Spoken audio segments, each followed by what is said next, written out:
In 1995, 16 years before his death, Steve Jobs sat down for an interview that would become known as the Lost Interview. Steve Jobs laid out a theory, specifically warning about exactly how great technology companies rot from the inside. But if you look at the company Steve Jobs actually left behind, the comparison is difficult to ignore. In that 1995 interview, Steve Jobs described a pattern he'd watched happen at Xerox, a company that had, in his words, invented nearly every piece of technology that defined modern computing and then somehow failed to build a single successful product out of any of it. He asked why, and the answer he arrived at wasn't about talent, because Xerox had brilliant engineers. The answer, he said, was about who ends up running a company once it becomes dominant. His theory went like this.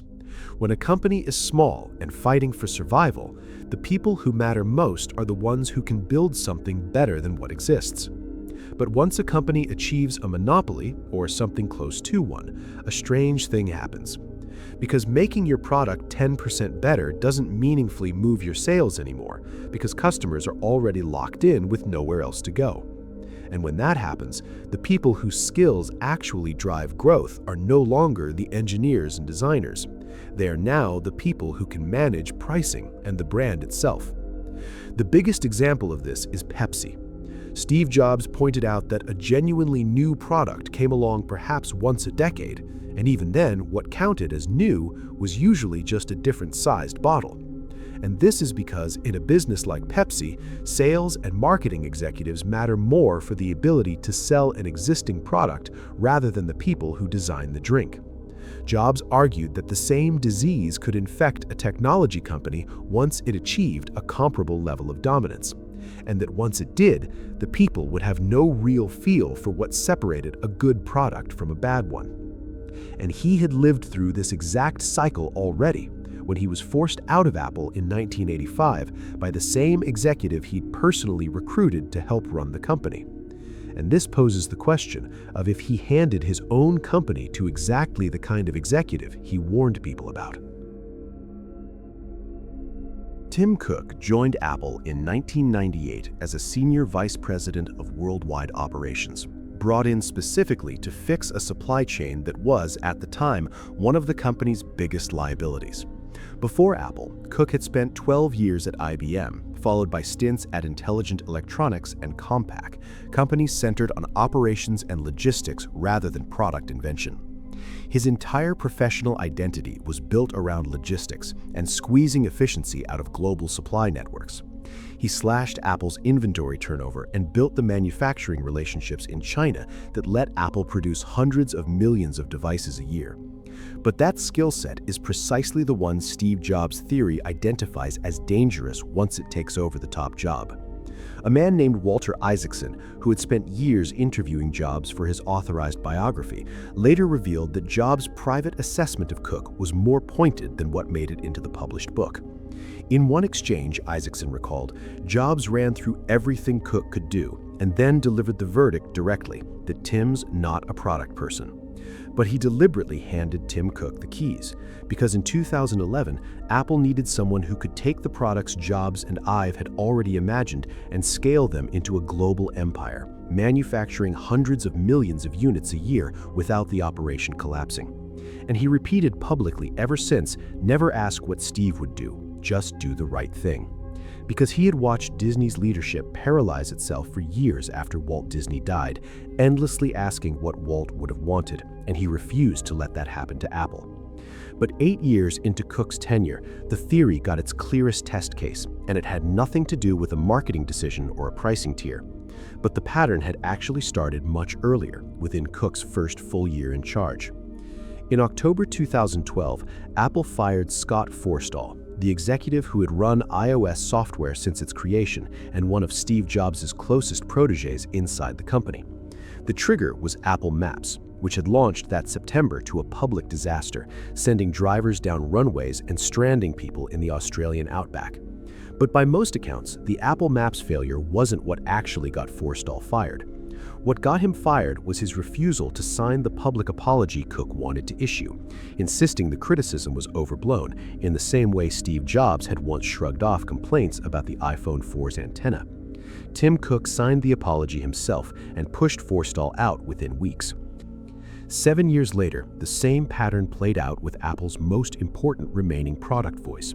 In June 2019, Ive announced he was leaving Apple to start his own independent design firm.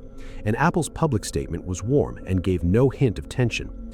But reporting from the Wall Street Journal, based on people close to the situation, painted a different picture. Ive had grown distant from the company for years, and the specific complaint attributed to him was that Cook showed little real interest in the product development process itself. Ive had reportedly clashed with other Apple leaders over how to position the Apple Watch, pushing to market it as a fashion object rather than an iPhone accessory, and he lost that argument. Tim Cook publicly called the reporting absurd. But the person who had been Jobs' closest creative partner for 2 decades, the man behind the iMac, the iPod, and the iPhone, walked out during Cook's tenure, 7 years after Forstall, and the explanation reporters kept landing on was the same one: a leadership team that drifted from product toward operations. 2 of the last people in the building who thought the way Jobs thought left within a decade of each other. In the Jobs era, there was one iPhone a year, occasionally with a budget variant, a single, focused product that represented Apple's complete statement about what a phone should be. Under Cook, the lineup expanded into a genuine grid, with a standard, Plus, Pro, and Pro Max, and for a period a Mini alongside a budget SE as well. This era contained multiple screen sizes, multiple price points, multiple tiers distinguished largely by camera count and chip generation, rather than fundamentally different ideas about what the device could do. And this is the exact thing Steve Jobs talked about with the different sized models. And the tactics used to differentiate those tiers often had little to do with product philosophy and more to do with margins. They did this by extracting more value from the customers. Because Apple removed the charging brick and headphones from the box starting with the iPhone 12, officially framed as an environmental decision, while the retail price of the phone stayed exactly where it was.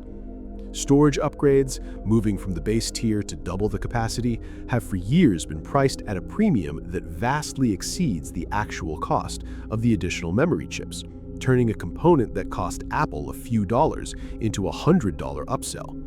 The removal of the headphone jack in 2016 pushed millions of customers toward buying separate dongles or Apple's own wireless earbuds, converting what had been a built-in free feature into an accessory purchase.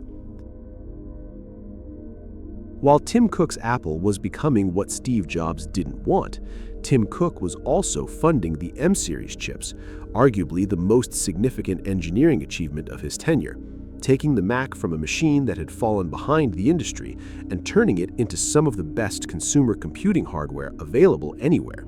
The Apple Watch and AirPods also followed the same pattern, each building a category that barely existed before Apple built it. And the watch in particular succeeded despite Ive's losing the internal argument over how to position it. So where does the 1995 theory land? Partly true, partly not, and the true part is uncomfortable precisely because Jobs chose it himself. He wasn't overthrown the way he was in 1985. He handed the company over willingly to a man he knew wasn't a product person, betting that Apple's next chapter needed exactly that skill set to survive. Whether that adds up to a betrayal of everything Jobs stood for, or simply what any company run competently at this scale for 14 years eventually becomes. Jobs told Cook not to spend his tenure asking what Steve would have done. So maybe the fairer test isn't whether Cook built the company Jobs would have built, it's whether he did the right thing on his own terms. But those two questions don't have to have the same answer.